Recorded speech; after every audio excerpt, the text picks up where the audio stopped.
question, since I say 1 or 2 years doesn't make much difference in business, but longer term does, how do I apply that in my life? Well, I could probably give you some terribly philosophical answer on it, but the truth is I get up every day and just do what I love doing. And I want people around me to have good experiences, but the truth is I don't spend most of my time thinking about that. I mean, I spend most of my time thinking about what can I do to keep Berkshire going the way it has gone.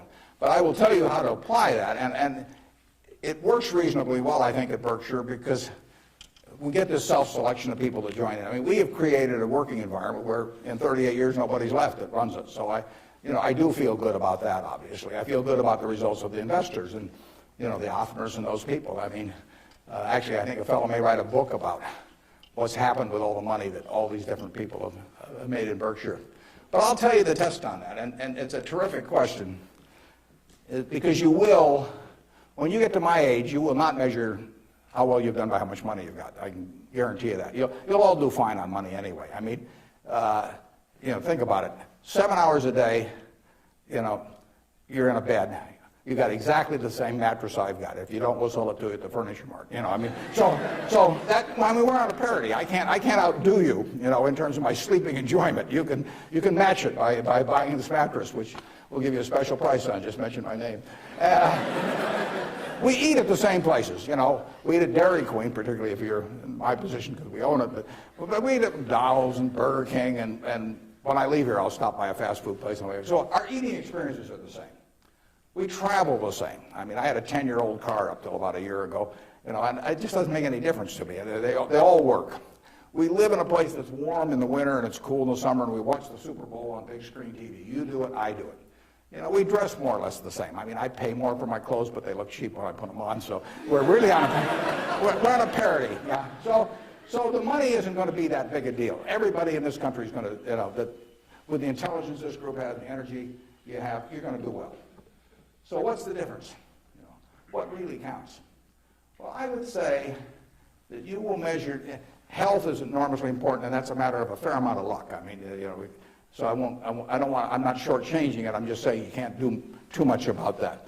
But you will measure your success in life by how many, and extent, whether it's the people you want at 70 or whatever the age may be, you'll measure it by how many of them really love you, in the end. I mean, you can't buy love. I mean, it doesn't work. You can buy sex, you can buy testimonial dinners, you can buy your name on buildings, you can do all kinds of things. But the only way you get to be, love is to be lovable.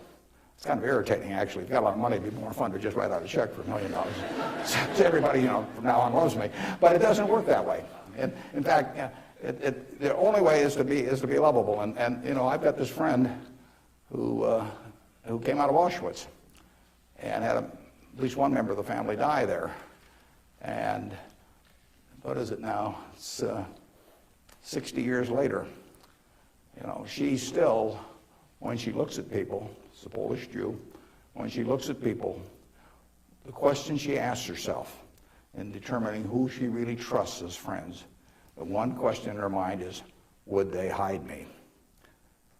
Now, when you get to be 70, if you've got a lot of people that would hide you, you've had a successful life.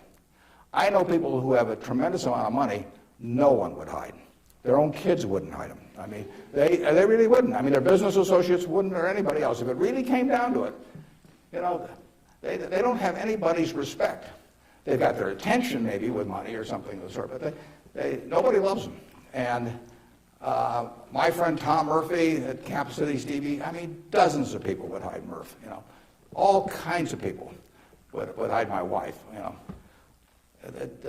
Ben Graham, a lot of people would have. My dad would have had a number.